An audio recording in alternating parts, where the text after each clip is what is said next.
Hello everyone, welcome back to the channel. Today is Snapshot Day, and we will be discussing 1.21 and its new features and what it means for us for the rest of the game.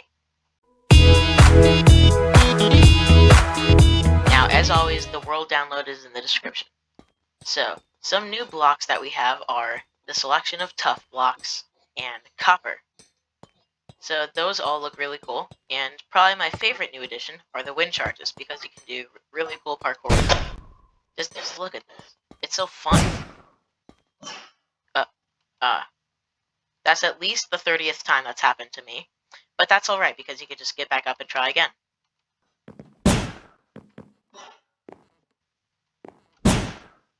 And what do you know, I just got up on the second try. That didn't happen before. Now here we have copper bulbs and crafters. Here is the top, side, crafting, like activated and unactivated crafters, and oxidized and unoxidized copper bulbs. So, if we move on to the next section, we will find a couple of redstone contraptions. On the left is the copper bulb, which is basically a one-block T flip-flop. It's really nice. So, this is just a really simple circuit that turns on and off this dropper, which just shoots poisonous potatoes at you. Yeah, that's fun. Shoots useless items at you. Alright, now here is a crafter. Now, if we take some gold from this chest and put them in here, you'll see that it'll start to craft gold blocks. Now, how this works, you can take a comparator output out of a crafter, and then if it has one slot filled, it'll light up one redstone dust. If it has two, it'll light up two. Now, here is a line of 9 redstone dust, and once it reaches 9, it reaches this target block and powers the crafter. So let's take the rest of the gold out of this. Wait for this to stop. Okay, it stopped. And then we go over to this one, which is just the clock circuit. Just a really simple hopper clock.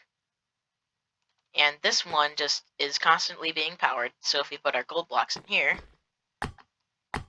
they'll start getting crafted back into ingots. And there we go. So if we move our way on to the next section, we have wolf armor, which can be dyed, which I think is a really cool customization option. So if we put our dog here, tame it, and then put the wolf armor in the crafting table, and then combine it with blue and purple dye, we'll get this color, which we can then put on our dog. And it looks really cool. Alright, so next up, we have the new weapon, the mace, which can be crafted with a breeze rod, which breezes now drop instead of wind charges. And you can craft wind charges using breeze rods, so they technically do still drop wind charges, but in a different way.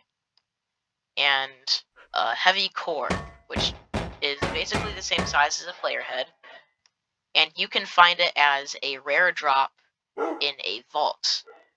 Now, the breeze rod is pretty similar to the blaze rod, except instead of crafting blaze powder, it crafts the wind charges.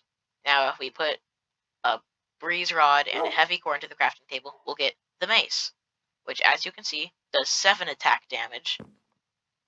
But the higher you fall, the more damage it'll do. So if we summon in the new Bogged mob, as you can see, this is Mr. Bogged. If we were to just whack it like this, it took 3 hits. But if we were to whack him while we were falling,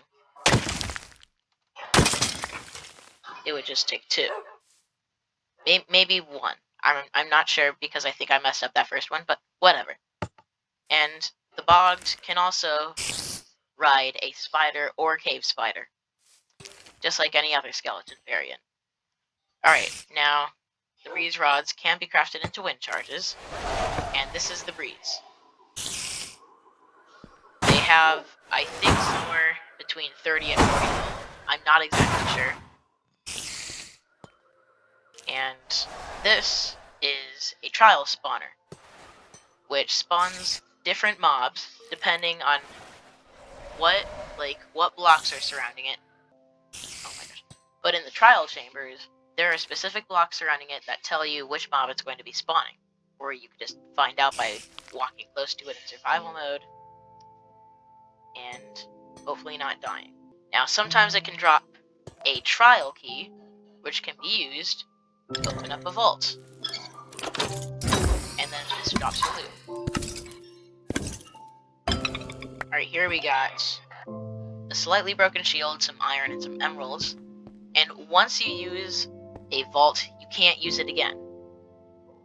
Unless you go to a different vault. And then that'll drop out its loot. And now I can't use this one. So, Mojang decided to only let vaults be opened once per player, because on multiplayer servers, you would have to travel thousands of blocks if the server wasn't new, if you wanted to be able to actually gather some loot, because all the structures are being looted. But vaults are supposed to solve this by letting each player use it once, instead of just one player getting all of it. So, now some new banner patterns that they added, one of which is Guster, and if we were to put this into a loom, it would look like this. And the next banner pattern is Flow, and if we were to make this banner, it would look like this. I think these look really cool, and they do relate to 1.21 in the trial chambers. Now if we look over here, there are brand new armor trims. There is Flow on the left and Bolt on the right, which I think look amazing. And along with those, there are new pottery shirts. Flow, Guster, and Scrape. Now, over here, we're gonna check out the trial chambers. So if we go down this hole, we'll find ourselves in one of the brand new trial chambers.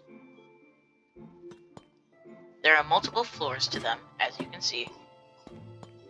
This is the second floor, and you can find different, like, glowberries and spore blossoms, just cave things generating inside of one of these. A spawner, like here's one. It would generate spiders. So if we were going to survival, it would activate and it would start spawning spiders, which would kill me, and I don't want that to happen. And if we go and look for one of the vaults, here's one. As you can see, it lights up when we go near it. Oh, that's a lot of spiders. This would drop us our loot after we are able to get a trial key. And that is pretty much it for today's Snapshot Day. Hope you enjoyed, and see you next time. Goodbye!